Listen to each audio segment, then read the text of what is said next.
Welcome to our session on Qualtrics. Dr. Lando Carter and Dr. Kevin Crampiel are going to be presenting this session to us.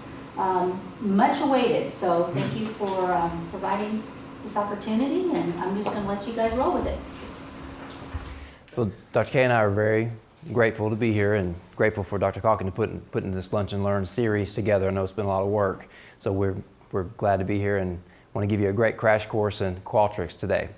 So we have an outline here for you, and we'll get into a little more detail about that, but we'd also like to have you take a little survey to give you a little bit of practice. So you've got a QR code option. If you take out your phone and just take your camera, the camera should pick that up, or if you got a QR reader, you can do that, or you can also type in that little tiny URL that we put up there. So we checked both those this morning. They should still be working. That'll grab that, go check it out, and then one of the features that we'll pitch about Qualtrics, it's automatically optimized for cell phone usage and things. So it really automatically makes it look great on a phone. That's one thing we do like about this particular software. It worked. It worked. Yeah. There you go. Not too far. What's the? tinyurl.com, you want to type it that way, you're going to grab the photo. I'm gonna grab the photo. There we go. So if you zoom in and grab it, it might grab that there. So again, later on, when we kind of get towards the end, we'll show you can get a bunch of different distributions. One of them QR code, you can get anonymous links. That link we added with a tiny URL, but nonetheless, short, quick survey. Just check in while you're here, and then we can show some immediate results from that, which will not be massively robust, but nonetheless, we'll have some.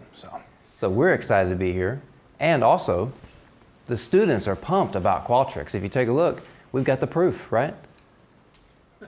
But hey, at least we're excited, right? So you can see that people are using this, they're having their students use it. One thing we want to take a look at today is how we can use this in various ways. You can send out a couple reports that are very, very simple, right? Or it can get sophisticated depending on what you need. It's a scalable software, right? So it's a simple question. How prepared do you feel for the ACT reading test? Well, it gives you a great breakdown there. I mean, if I've got 40% of people, juniors, who feel very unprepared, okay, I need to do something, right? So it could be very simple like that. Or it could also take that same quant question, and when you add a qual piece, it'll give you this word cloud. And some of the areas back here you can't quite see because of the shading, but the keywords are standing out there to you. And of course, for my research on the reading test, it's really time is their most prevalent concern. I got that immediately by clicking one button. I love that about Qualtrics. But you can also get into the granular mode here and look at some very, very detailed data. And we're going to show you some more examples later. But this is sort of a preview of what you can get through Qualtrics. You can see all kinds of different data sets, displays. It can do it all. If you just kind of backtrack through these real quickly too, if you pay attention again, later on I'll kind of show these, but this is the same data set, so I'm just going to use a couple of samples of a data of a fairly, not large at this point, but fairly larger study that I've worked on a little bit. But taking the different things, just with a click of a button, you can change the manipulation, quit different visuals. So visual display is very easy to utilize, manipulate, and kind of pick which one I want to use for this purpose. Again, extremely simple in the system. So one of the reasons you'll see some more details on that as Dr. K takes you through some of his own projects he's built just in a few minutes. So you can see all kinds of options there. So for today, let's take a look at our goals. We want to try to give a kind of an overview of what does this do that the other ones do, but maybe Qualtrics does something else. So all these programs are great. I've got a little background in each of them, but I like Qualtrics a lot. Not that it's better than another, but it has a different purpose. And once you find what your purpose of your project is, you go to one of these areas. So for Qualtrics, we've got it paid for. We've got the license. We've got access for our graduate students. We had graduate students, for example, never have used it. We're up and running in what, a half hour? About a half hour, creating their own surveys, creating their own instruments. And so it's very user-friendly, just like these other ones. So what you want to do after you see this and go through the workshop is see the connector points or the sort of different features that you now can add on. We think that Qualtrics has just a little bit more sophistication to it, a little bit more malleability on how you can build different types of questions. But these other ones are great too. So now you've got another skill set that you can add. Okay? So is Qualtrics purchased by the university? To my knowledge, it's university-wide. Now any faculty member has access to it according to a conversation with Stephen James. So I'm going to show you where you can go log in If you've never logged in, we'll show you where that is, and if you have logged in, we'll show you a bunch of apps that we do have, one of which is Qualtrics. So, So it's very user-friendly. You can get it with great speed, but it also really looks great on a tablet, on a phone, on a computer automatically. Okay? And it's just got a professional look to it that we also like. So we're going to take a look at those, but you're also getting a lot of time to play. So Dr. K is going to take you through some step-by-steps, show you and let you play, show you and let you play. Also going to look for research uses or just maybe some general classroom uses. We can have this as a formative data collection exercise in class, or you could build an actual qualitative study around it, depending on what your needs are. I want to show you both.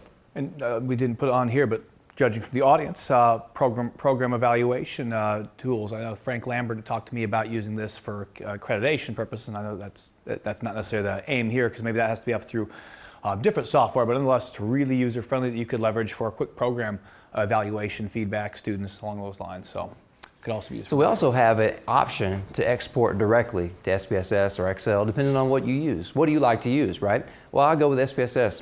All you got to do is click a button. It'll give you the file, okay? But we've also got a chance to build a prototype, play in that sandbox that Dr. Khan had mentioned, okay? So there's our big ideas for today. And now we're going to let you play a little bit. So if you've not already, get a computer out, and I'm going to walk you through how you go about getting on there. So if you have never got access to Qualtrics at all, where you're going to go is myapps.microsoft.com. And so if you type that in, myapps.microsoft.com, if you're already in there, you can, but you can check this out anyway. It's kind of neat. This will show all the different apps that we have. Now, this one, if I recall, you have to sign in with apparently what's called the old school username, which is like, for me, it's K. Cranbiel, long last name, at mtsu.edu. So it's not actually your regular email address. It's the, again, old one is the way that Stephen described it for me. Since I haven't been around as long, I didn't know that was the old one. But let me see if I can get my password here right. No, thank you. And so this little link, what's kind of neat about, these are all apps that are purchased university-wide. All faculty have access to them right away. And so once you log in here, these things you don't need. If you have Wi-Fi anywhere, you're on a device and it doesn't have whatever, any of these things, Word, you can get it on your program and use it right away. So a bunch of those, obviously one of them, the one we're talking about today, is Qualtrics. So it's kind of a neat feature. If you weren't aware, this is here, but lynda.com. Word, as I said, PowerPoint, Excel, kind of your standard things. Some of these other features that maybe OneNote, I know some people use. But Qualtrics is right there, and if you've never registered, this is pretty much how you go about doing it. You click it here and it's going to sync with your account. So that's pretty good. I'm already in, so I'm going to switch over here, but so then you should be good to go. Again, I'm not going to do that because I already have it open over here. But so that's our first kind of step, just kind of how you go about doing it. So if you wanted to share with others how they go about actually activating their account, this is it. Once you log into My Apps, MTSU, you click it, boom, you pretty much are in the game. So with that then, we're going to take a little, not necessarily a pause, but I'm going to start doing is just kind of walking through navigating it. And it's going to follow a sequence of show, do, show, do. So I'll spend 3-4 minutes or so kind of showing something, turn it over and let you guys play with it and ask some questions as you go about there. These are just some kind of active surveys I've got going on here, which we'll share a little bit in a minute here. This is the one you guys just did a moment ago, so you can see our trend is really climbing. Awesome. What a shocker. But anyway, as we kind of run throughout, this is just our opening page here. If you wanted to create a project, so on the front screen, yours probably looks different than mine because you don't have these active projects. But you'll see somewhere that should say create projects. It should be a create blank project, depending on what you're looking at. You see the different screens. Rick, you're in that one there. She's got the newer versions, so you could do a blank survey project if you want. That's a nice place to start. So you click there, check out that blank survey project. Yep, so there's some templates that you could choose if you want to try those out. To be fair, I've not really used those. I kind of go to my comfort zone, which is I'm going to create it from scratch the way I want it, but they've got different ones designed for different functions. I'm not a marketing person, but obviously they've got ones that are tailored for branding, employee experience. You could draw from those templates if you were inclined. I'm just going to kind of roll right here from this blank survey project form. And so when you check that out, it's going to help you to make a name, so you can just make it whatever you want. And if I'll encourage you today, if you don't have an idea in mind at all, just make one, playground, sandbox, whatever you want to call it, just to have as a saved item there, where all you do is you just go on, if you have some free time, just go play, and you don't care about screwing it up because it's just a playground, that's it. So anyway, I'll throw one of those in here just to create it and pop it up. So extremely easy to create that. And everyone here, have you all had a chance to go through and create this little blank survey project? Everyone's in, no issues with that? Looks like everyone's already done that before, so that's good. So now I'll move kind of step 2 here. Let's look at the different question types, choices, manipulation. So again, one of the things that I particularly like about of Qualtrics is there are a ton of question types. And now I've not necessarily even used all of these ones, but if you go check them out, they're pretty easy to kind of standard to see what you are going to do. You click it over here and it's going to kind of give a quick sample. So as soon as you hover over one, it'll pop up an example what it looks like. So you have a quick, immediate, what is that? Multiple choice is pretty straightforward, but if you get these other ones like what's a hotspot one, it's kind of interesting here. So you could have images and say, you know, click on which ones actually are, you like, which ones you don't like. So again, from a marketing perspective, that makes more sense. So I'm going to pause you just for a minute because I lost you on how to get to my choices there. Sure. So on your blank page, and see if Lando's there, he can walk you through it there. You create your blank project, you have to create a new one and then give it a title. And once you've done that, it should come up with this blank screen up front here. Good. You in? Multiple choice. Yeah, that's where you'll click. Perfect. So this is kind of our icon, which is your question type. And once you create them, they'll just automatically create in here, and then you want to add more. I'll show that in a little bit here, but I was just going to run through these different question types, highlight a few of them. So, And you can see on Google Docs, I mean, they've got a lot of question types, but this has a lot of question types. So it's just more malleable in some ways. So again, there's just some standard things. So if you want to just put information that's just kind of like an introduction to your survey, here's your descriptive text. A graphic, if you want some big picture at the front screen there. So those are not even questions per se, it's just kind of entry, static content. Here's your questions again, your standard ones. Multiple choice is exactly what you'd expect. Text entry if you want your open-ended response items. Rank order, so I've done this quite a bit. I'll share some of the examples of that a little bit later on. Kind of interesting to see how people prioritize something. And so when we think of what teachers are charged to do on any given day, there's a lot of different priorities, and so I'm curious where people stand. What is your priority? Is it about this particular skill, knowledge thing? So, and you could also embed in your descriptive text or even in an image your consent form. And then that's what the first thing they see. And then if they want to consent to take, they can go further, right? So you can actually embed that at the very beginning if you choose to do a research study with this. We'll show you that in a little bit here, how that works, because it's just a simple click of a button again. So again, a bunch of these different things. We'll give you a chance to kind of play with these in a moment, but as you run through, I'm trying to see if there's any other ones that are interesting. Any ones that jump out? You guys kind of question Capture verification, is that? It's just like what you'd see on a lot of websites where they'll force you to type in a code to prove you're not a robot. And so if you wanted to add a different protection in to say that I'm going to send this out, it's going to be on my page, but I don't want bots going around and skewing my data, you can actually force do that. I mean, is that something I've not used it per se, but if you get it, it's just it's all that is that captcha check, that box there for it. And so I would say if you were looking at doing some sort of thing where you're just going to blanket share this out and blindly, that might be a good thing to add. But by and large, most what we do research-wise, and that's why I'm kind of using this primarily for, is not going to fill in that parameters. And so I wouldn't add it in. But again, depending on what I was going to do, if I was going to put this on my web page and just wanted people to fill out some survey and just make it embedded there, somehow a link for it, I might have that so I didn't get a bunch of garbage data. Or just someone that wants to have their bot go tweet at me a bunch of times and gives different answers, the same thing. So different things with that. You can include a little signature icon where you can have them sign it. So again, there's all sorts of these really kind of unique question items and types that are available to you. And the one thing I wanted to kind of show you with is some of these manipulations that are available with them. So I'll just kind of pick a couple of standard ones. So let's throw in a multiple choice one. We won't need to make a question per se here, but once you pick the one you want, underneath it, it populates with this list of kind of sub items. And this scroll is wanting to scroll hard. And so all these kind of sub choices come up, and depending upon which one you pick, these obviously change. But if you want to have more choices, it's obviously pretty straightforward.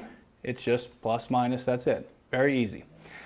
And then you've got down here single answer, multiple answer if you want to allow them to click multiple things. So that's an option that you can add in if you want to. I've not actually done that. Lando, have you done any of that at all? No.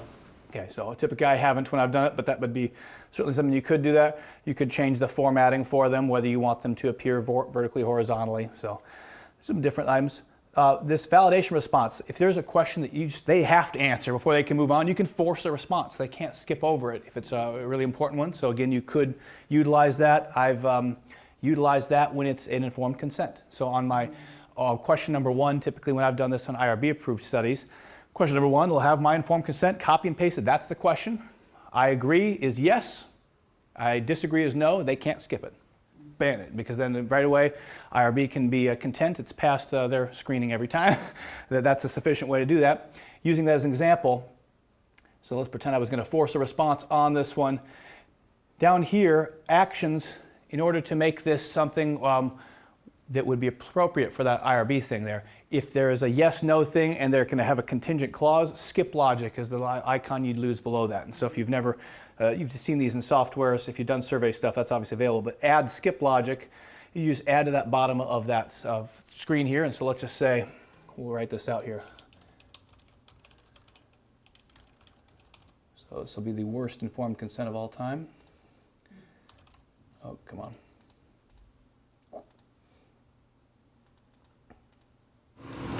It's going slower than you. Yes, it is.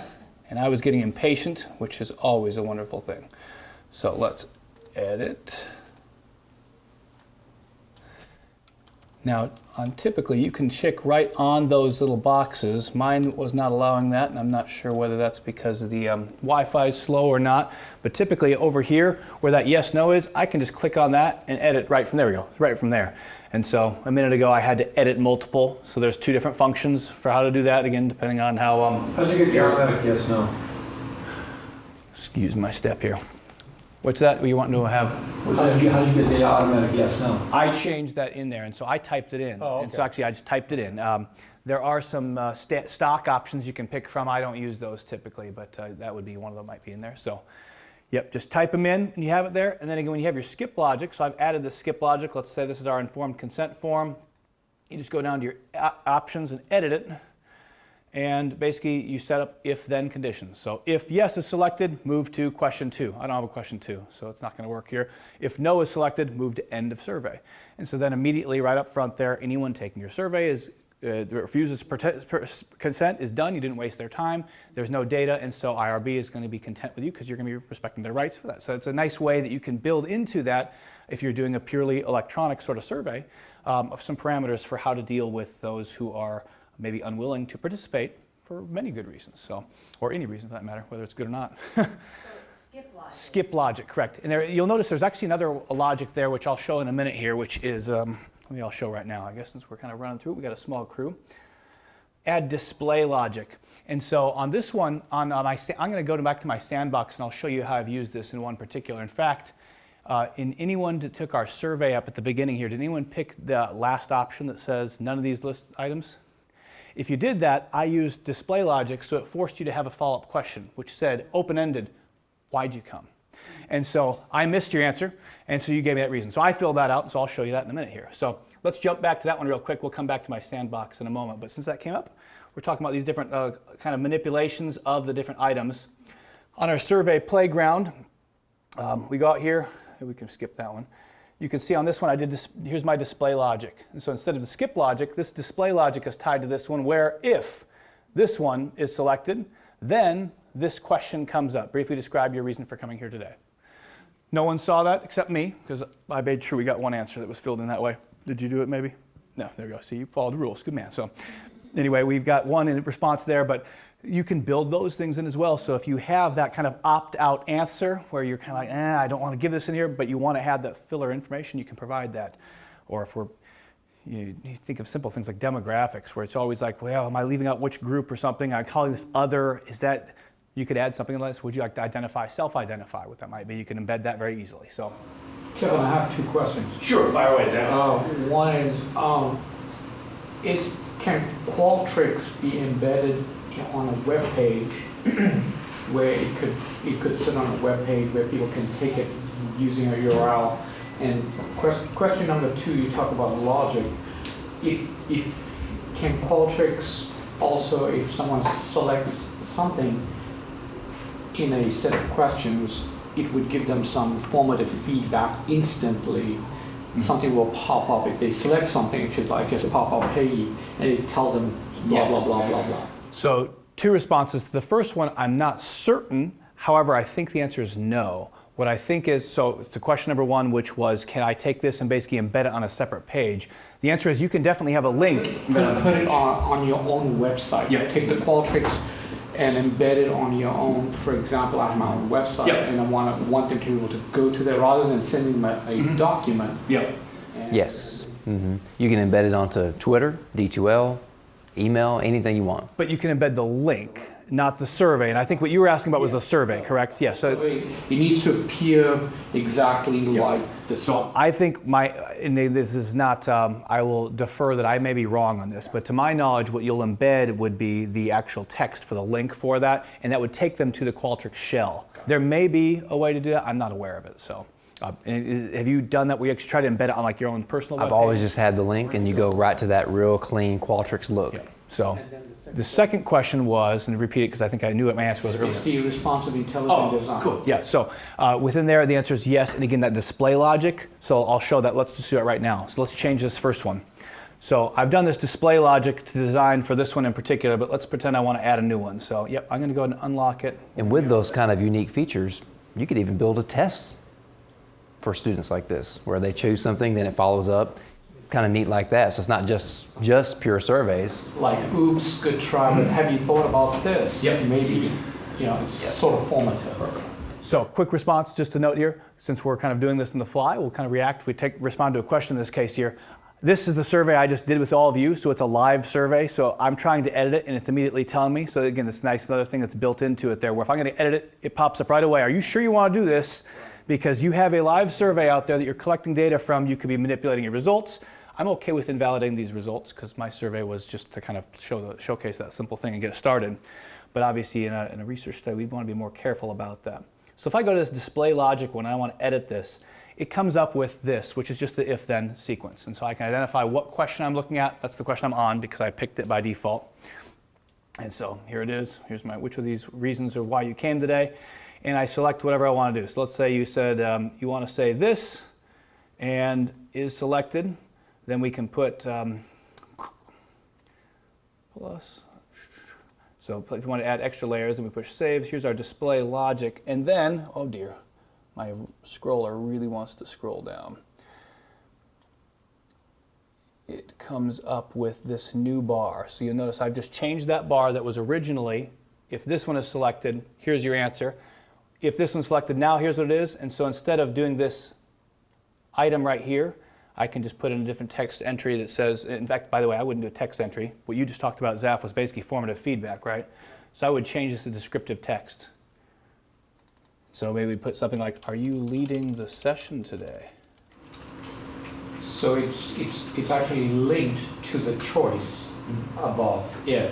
So it's Exactly. So they work together in tandem. Yep. So if you select something else, that's not going to pop up. It That's only exactly right. pops up And so- triggering that event. Yep. And so for example, right now, if we pulled that QR code back up and you went in there and you select that one, that will come up, which will say, are you leading the session today? Which of course is kind of silly because you could be doing some professional development, which would be perfectly fine for your OF day too, but just throwing it out there as a kind of a sample. So yes, you could do that.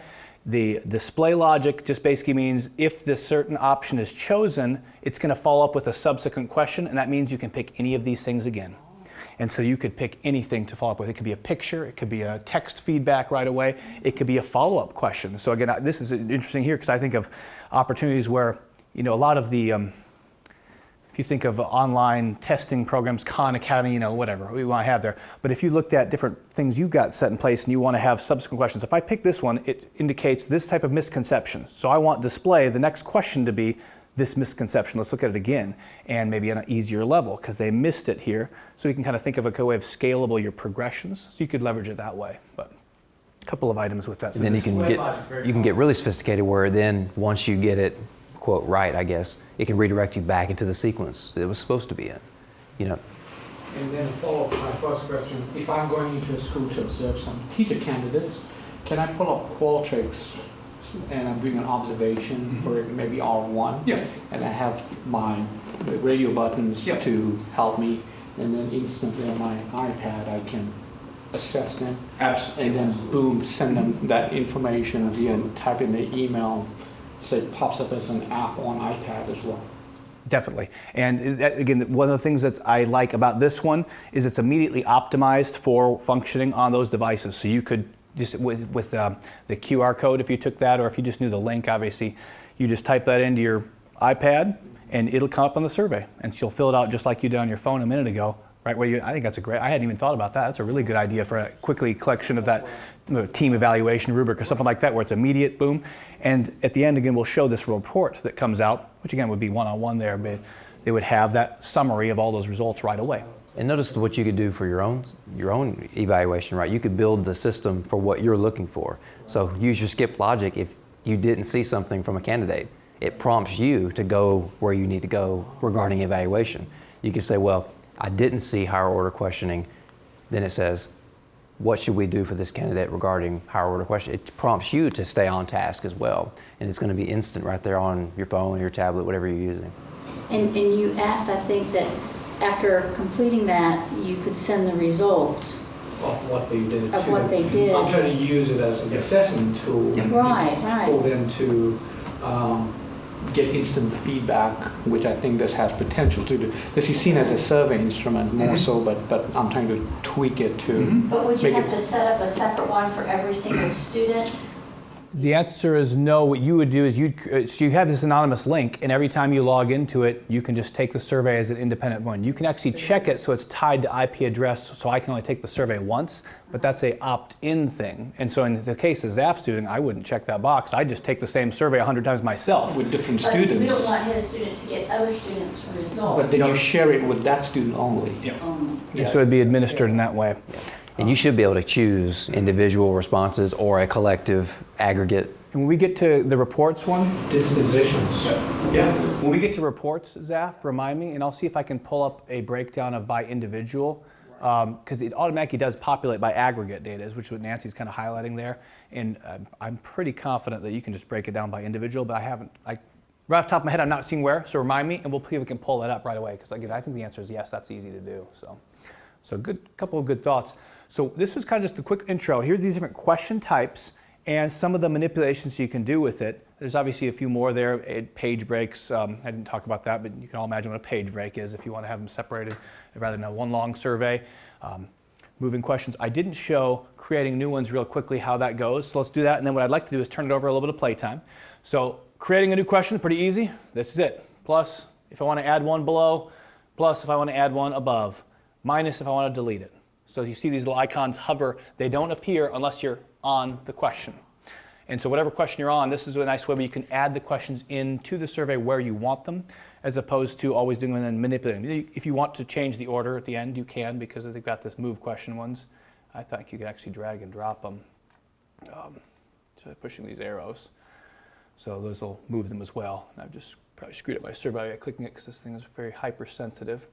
But again, there's a quick little run through, and what we want to do now is turn it over to you and give maybe 10 minutes. So think about something that you could maybe make use of in your context, whatever that might be, and start to come up with maybe 4 sample questions, trying some different types. So take this as playground time. Like 10 minutes, what do you think, Lando?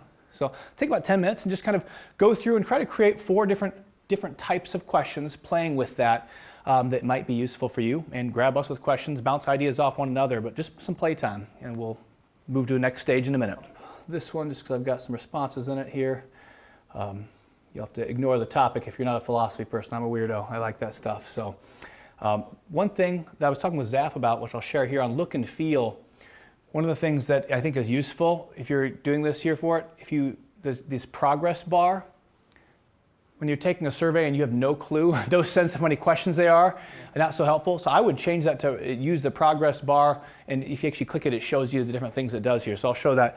Early on, I wouldn't do this, and here's why. If I do preview, it's kind of nice to see the question numbers, because I know which one I want to go back and edit right away, whereas if I see the progress bar, it's not really worried about the numbers, right? And so it's more, that's friendly for the takers, not so much for the designers. So that progress bar, I'd kind of do it towards the end here, but if you click on it, it just shows, here's what it looks like. With text, it just shows the 0%, 100%, that's it. Without text, it just shows this bar, and it will fill in as they complete different items on the survey. And then here it just kind of says survey completion, so they can see this is the bar that shows your survey completion. And again, it just fills up as they go so that your participants have a sense of what kind of progress they're making. So there's just kind of a quick little thing. And look and feel is where you can edit some other features. I mentioned that one, but it's just got those are some general things. You can change the font to different types there if there's a certain one you really want to make a look at. So again, gives you some customization. I have not played with that a great deal except for this progress bar, but it's available to you if you want to manipulate those. They've also got themes you can select here, which again, I haven't really played with, but it's available.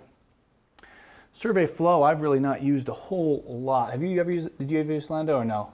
I tried it, then I really ended up messing up my survey. There we go. So neither of us are going to give a big overview from that, but there's a way in which you can kind of use it to make the things flow better from there. Survey options just gives you a bunch of different things you can check and access from here, if they're going to allow people to save and continue, or if that's going to be forbidden from that. Do you want to show the question numbers? Again, here actually they tell you right here for previews, great for this. For participants, they'd rather use that progress bar, so at least they agree with me there. It means they must be right, right? Survey title, so if you want to change your title, you could type it in there. If you already gave it a project title, so it's tied to it, but if you decide you want to change it, you could do there. So again, just a variety of options that are available there. Termination, if you want to set some sort of response that happens at the end here. You can set up messages custom for inactive surveys that you can send out. They'll be tied to your library, which I've, again, not really utilized any of these. You can see from this, but a variety of items from that. So you can set up some automatic options that are just kind of automated depending on how your distribution goes. So some survey options in the tools. Here's our import export survey, but that's different here. So if you wanted to import or export the survey itself to Word, you could do that. If you want to do a hard copy, I'm not sure why you would. That seems to me that would take away the whole benefit of using this, but whatever. If you wanted to, that's available. Again, another one of these categories. I've not used a great deal of ton with this stuff here. And the Collaborate, I haven't either, but when we have these accounts, you can do Collaborate and share it with other members in the library. And so I could take my thing and share it with Nancy right away with the Collaborate, and you can then have access to that. And so there's some built-in networking where you can, instead of having to say, well, I've got this, and you've got to click on my computer for it, you can collaborate it link it that way. So I wonder if it's live, like Google Docs, where you can tell someone else is on. That I don't know. Maybe we can share one in a minute here. We can play with that when we have some more playtime towards the end. So again, some of these features that are here, but what I want to get with here, okay. So this Collaborate, this is something where a student could be working on a project and they could collaborate with us, and that way we wouldn't have to. Yep. You could share it, and so you could see the function right there. Absolutely. And so up here, that's just these different tabs here for kind of, just general options for the survey overall. Actions, distributions. So up top, your distributions is obviously if you want to actually create a distribution, here is where you're going to choose what options you want to have. So the option is anonymous link, and so it'll come up with an automatic anonymous link that you can share out. That's obviously a simple, easy one there for it. Emails, so it'll send out an email that's sent here. You can actually populate pre-populated responses. It'll stop through their software. I typically wouldn't do that, but you sure could right through theirs. A personal link, and so this would be something if you're going to generate specific links for specific email destinations, and it'll be shot to them. Social media, so if you want to make one that's just optimized right away, and I'm just going to tweet it out to all my followers because I want to find out how they're using professional learning networks on Twitter, whatever, I could do that. The offline app, I've actually not done this, but I know you can download the app. Actually, I do have the app on my iPad, but I've not actually tried this. It looks like we have to pay more money if we wanted this one, so I guess we won't talk about that any further. QR code, you already saw this earlier, but again, it'll automatically create one, and it'll just make that little binary, little link, automatic one, and it worked obviously nicely for all of us. So a bunch of those different things, and of course, you can also pay for respondents if you really need some answers. I'm not inclined to do that. But distributions are a variety of options. Obviously, the general one, the anonymous link and the QR code are kind of the ones I've usually used, but a variety of options that are available to you. So here's what I find particularly interesting, and then Lando, I'll let you talk on reports, because I think you said you'd done some of them. I really haven't. But the data analysis, when it comes out, it pretty much automatically starts analyzing and recording responses individual, one by one. So ZAF, as you notice here, this is item by item, each person, the responses to all the items in the survey. And you can also, where's my filter for K?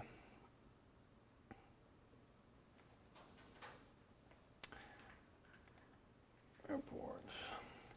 So under reports, it immediately pops out these different automatic outputs. And so as Lando mentioned a minute ago here, you can kind of manipulate some of these visual things. You can see most people agreed to respond, yay, but I flagged a few that are maybe interesting to show some different types of questions and what they look like. So question 4, So here's kind of just one of my early ones, just again, standard bar here, but it's quick aggregate data overall, kind of where they fell on this particular topic here. On 14, here I've got a different one.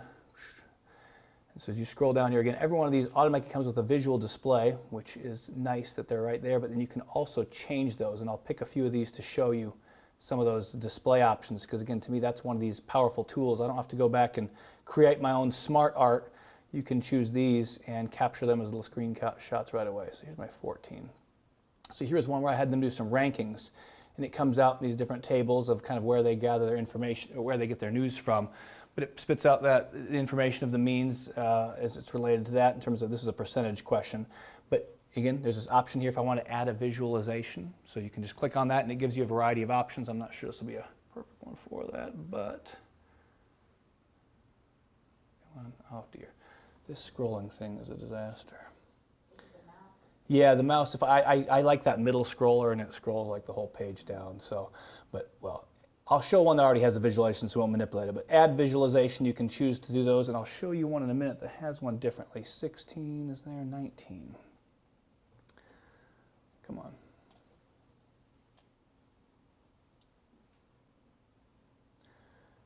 I thought this was interesting because if you're familiar with the research on this, is an illustration to teachers and schools, and one of the topics was on their learning styles, if they learn best when they're taught in their preferred style, and evidence doesn't look good for that empirically, but overwhelmingly we agree with it. It's kind of interesting, which may be unsurprising. I think most of us, I believe that at some point, that's for sure. In fact, for a long point. Where was my other one here? Come on. So again, each of these things comes out with this different response.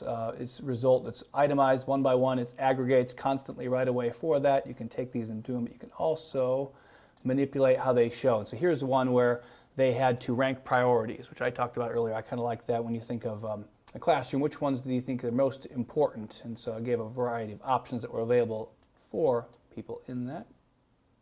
And right below it, this is where some of these images came right away from. So I can have them spit out this kind of a radial diagram, which is just a series of means, basically, presentations. But here's the visual that currently is on there.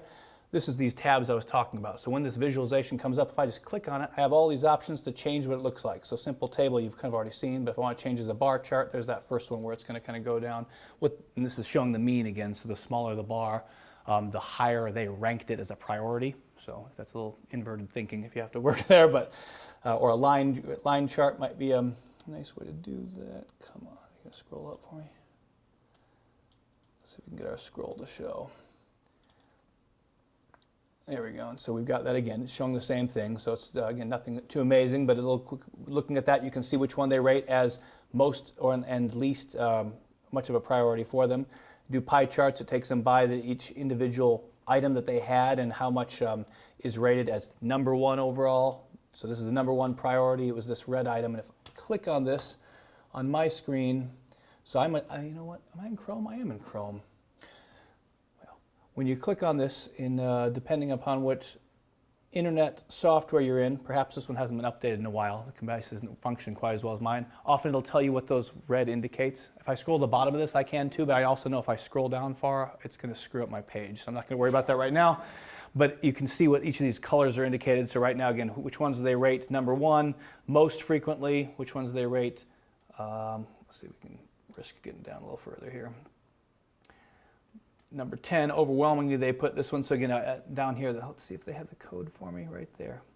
So I can see here in this case there, most of these teachers think the lowest priority is developing a commitment to social justice amongst their students. Well, most. That's a fast cursory review, but 27% of them rated that as the least priority for them. So quick little snapshots that you can take, and again, you can change this to all sorts of different pictures. But again, I love that because those visual displays, it's important which one you're going to choose and what you want to represent, but all those available right away, and you just click by the click of a box, you can decide which one you want to look at. So that's kind of some of the overview from those, showing a couple of different examples of types of questions. What I thought I might do now is see if, Lando, if you had any ones you want to pull up your surveys, maybe show some of yours that are different. I'll log out, let you do that. But then I thought it'd be great if you guys could take your survey and just quickly shoot out a, go to the distribution and give me a Qualtrics one. I'll fill one out so you can go and look at the data analysis. Lando and I'll go take it real fast. And at least you could kind of play with some of those things. Again, part of this is just a play option to see time to work about how would we make sense of this, or how would we use this data for our purposes.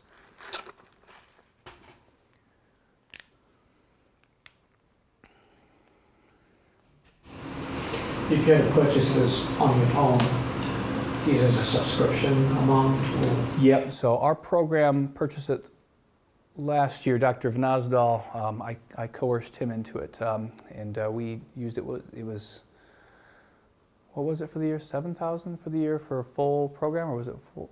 I forget the number. No idea. Okay. It was so I could find the exact number for you, but again, for as far we don't need. So we had it last year. We paid for it for our program. All of our faculty and all of our students all had access to it with that subscription. The university now has it, so we did not have to renew because it's now available to all tenure-track faculty. It's something that's basically part of our contract, and maybe it should be because they're saying they need to do more research. So providing some tools to us would make some sense, and this is obviously one that could be leveraged that way. So at least for the foreseeable future, it's something that faculty can take on assumption it works, and grad students. Any grad student that we've got in our program, they don't have to pay for it. They just, because they're they're part of the university, they have it. I don't know about undergrads. Did you look at that or no? They do that. They do. Okay, so this is available university-wide, institutionally to anyone, and right now at no cost.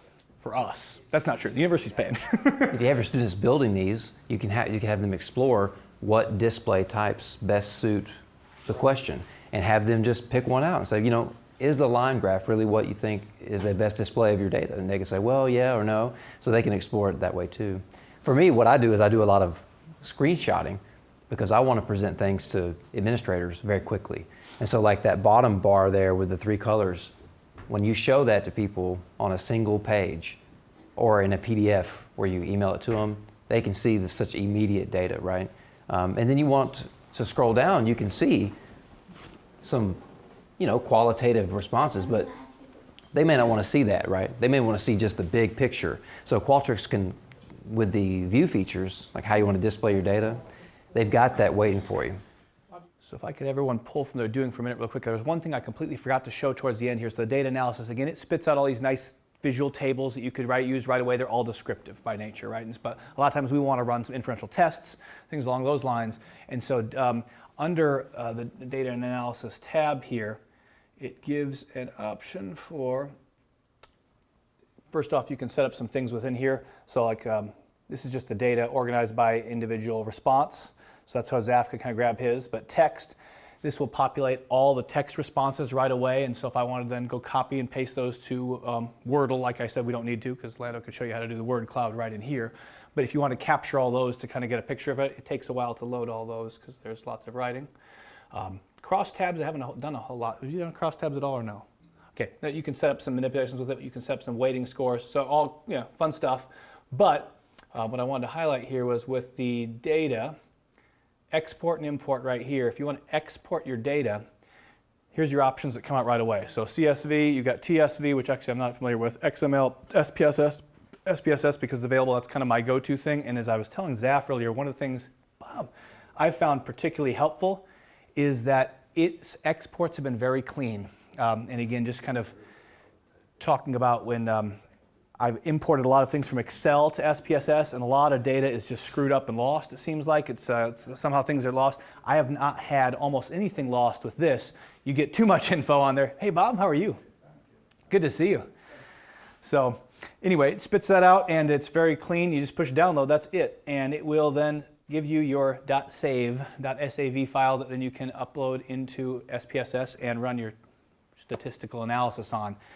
Another thing to think about is if you've got some of these questions like I shared with you, some of the items that have like the 2 columns, I forget what they call it. Remember that you had those column A and column B in SPSS, it'll create all these different fields right away for 2A, 2B, 2C, 2. So you have to, you'll take a minute to kind of look through and say which of these things, but it captures and transfers all that info over. So in the values or in the label section, it actually includes that in there, the whole question. So it's fairly easy, except that, again, it's too long, so you got to manipulate the You words. might want to create a code book It would be a huge help.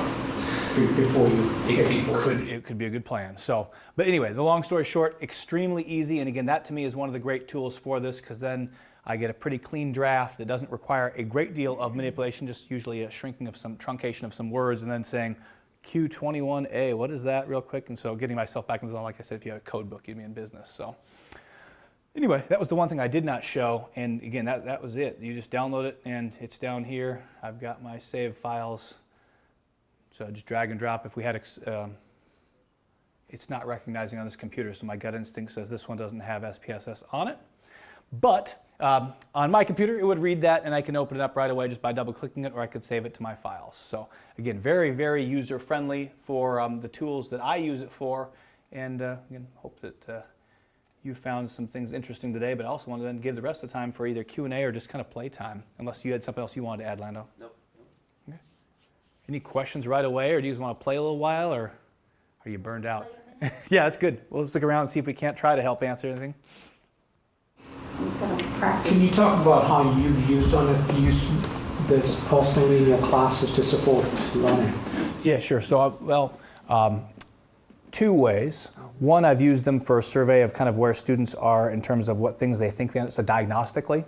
So I've used it as a diagnostic to kind of get some quick data of assessment literacy, and our program students come from very different backgrounds. Right.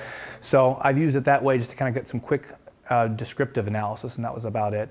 The bulk of what I've used it for is more research-wise to kind of get a picture of, so working with some districts, I've surveyed some things to say what kind of PD could I provide based upon what they need and what they think they need. Sometimes they're not the same thing, and so some of the data has been helpful for me to kind of figure out where the